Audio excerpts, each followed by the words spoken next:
Si de niña me hubieran preguntado qué quería ser cuando creciera, ciertamente artista pasando hambres no estaría en mi lista de respuestas. Probablemente hubiera respondido que astronauta, presidenta o dinosaurio. Después, al descubrir que los niños no se podían transformar en dinosaurios y que las niñas de piel oscura en Nueva Zelanda no se convierten en astronautas ni en presidentas, probablemente hubiera dicho que enfermera o doctora. En la escuela, fui empeorando de forma progresiva en cualquier materia que no fuera inglés o arte, pero cuando llegué a la adolescencia, una tía me consiguió un empleo de medio tiempo como conserje en el hospital local. En esa época el salario no me parecía nada malo, y era muy buena en lo que hacía. Me gustaba limpiar, aunque a veces hubiera diarrea en el suelo o vómito con sangre en las paredes. Después de un tiempo te acostumbras a la mayoría de los olores. Bueno, con excepción del olor de la Clostridium difficile, también conocida como C. diff. Aunque rara vez tuve que limpiar una habitación de un paciente infectado con esta bacteria. Eventualmente, ese salario mínimo me permitió dejar la escuela y alquilar un apartamento pequeño, de una habitación inmunda en un edificio de concreto. Cuando no estaba durmiendo o trabajando, producía mi arte, que vendía los sábados por la mañana en la feria local. Y así fue como me transformé en un artista pobre de medio tiempo. Hay ciertos tipos de alimentos básicos que las personas pobres deben tener en sus despensas. Los míos eran el arroz y las papas, ambos son económicos y pueden transformarse en diversos platillos. Haber sido criada por unos padres que también eran pobres en un ambiente que reforzaba los estereotipos de género me enseñó, desde muy pequeña, a cocinar cosas que rendían para varias comidas. El arroz es sensacional, me decía ella. Puedes comerlo dulce con el desayuno y puro en el almuerzo o la comida y repollo. Todo parecía contener repollo, pero solía tener mis pequeños lujos en ese departamento minúsculo. Un tarro de mantequilla de maní, un frasco de miel manuka que un tío que vive en el norte me había enviado y otro frasco grande de azúcar mascabado para mis tazas de té. Quizá ahora entiendas por qué me molesté tanto cuando las hormigas empezaron a entrar aquí. Son seres minúsculos, las hormigas más pequeñas que haya visto en mi vida. Cuando despertaba por las mañanas, se encontraban alrededor de las pequeñas migajas de comida, dividiéndolas y llevándolas a su nido en una mini peregrinación de cuerpos marrón oscuro. Al principio no les tuve ningún resentimiento, yo sabía lo que era padecer hambre. Y contrario a otras personas, me parecía genial que estuvieran limpiando parte de mi tiradero, haciéndome un favor. Pero cuando hicieron un agujero en mi bolsa extra de azúcar mascabado, decidí que habían llegado demasiado lejos. Descubrí que el bórax y el azúcar son perfectos matando hormigas cuando se mezclan. En el trabajo teníamos muchos productos de limpieza con bórax, para destapar caños y disolver suciedad pesada. Así que hice una mezcla con la solución, tal y como lo vi en internet, y después la dejé en un plato sobre la mesa de la cocina. No pasó mucho tiempo para que mis pequeñas visitantes indeseables aparecieran. Una hora después, un par de hormigas marchaban por la mesa en dirección al plato. Tal y como decía mi investigación, se lo comieron, y también llevaron un poco al nido, donde otras les seguirían la corriente, hasta que el veneno se apoderara de su hogar.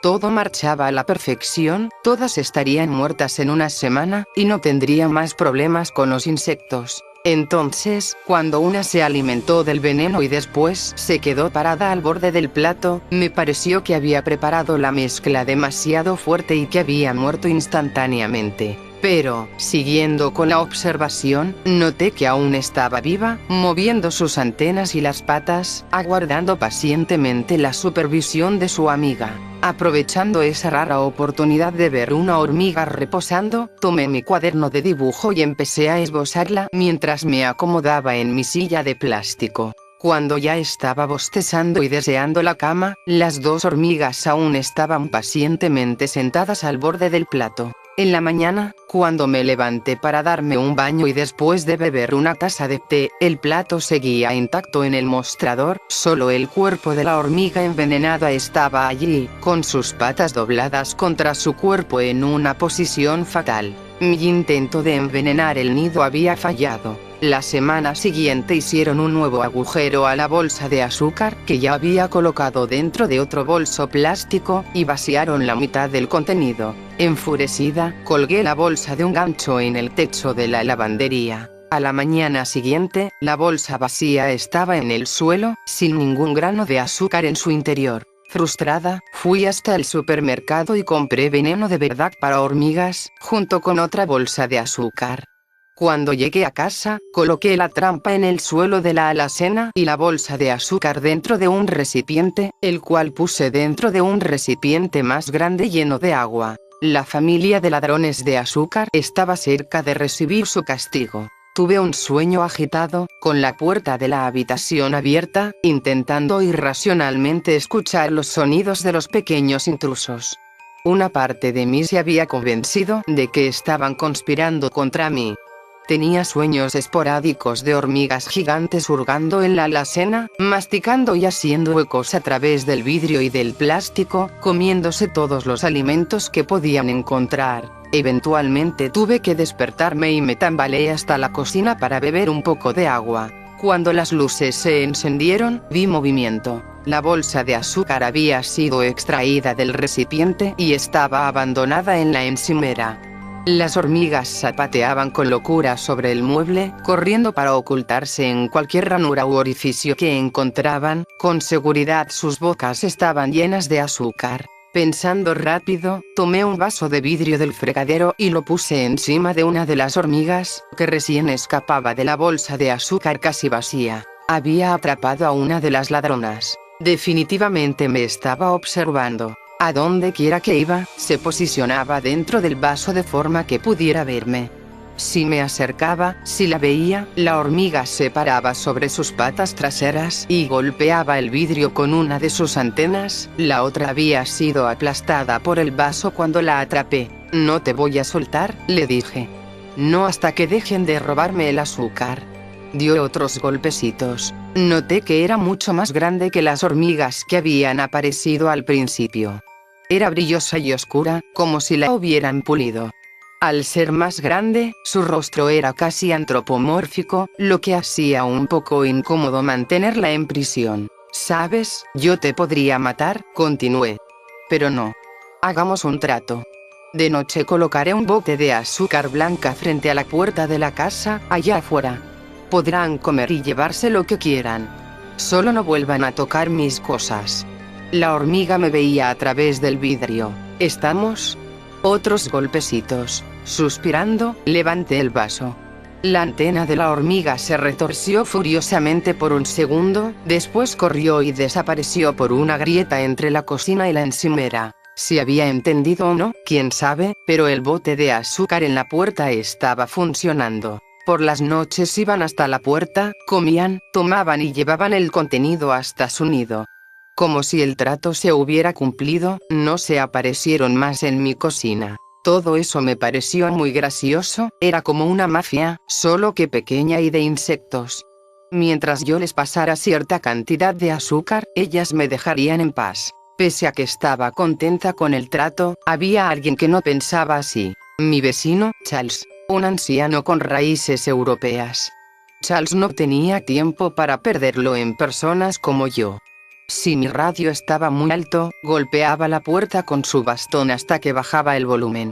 Apenas si podía ver televisión a un volumen decente, por lo que solo veía películas en mi celular, evidentemente con auriculares. El barullo allá afuera venía acompañado por la voz estridente y petulante de Charles, gritando una serie de cosas. Abrí la puerta y lo encontré parado, con el bote de azúcar aplastado y pateado hasta el final del pasillo, junto a un camino de hormigas gordas aplastadas en torno a mi tapete de entrada. «Estúpida negra», vociferó en mi contra. «Maldita salvaje ignorante». «Buenas noches, Charles. ¿Por qué diablos alimentas a las hormigas, estúpida?»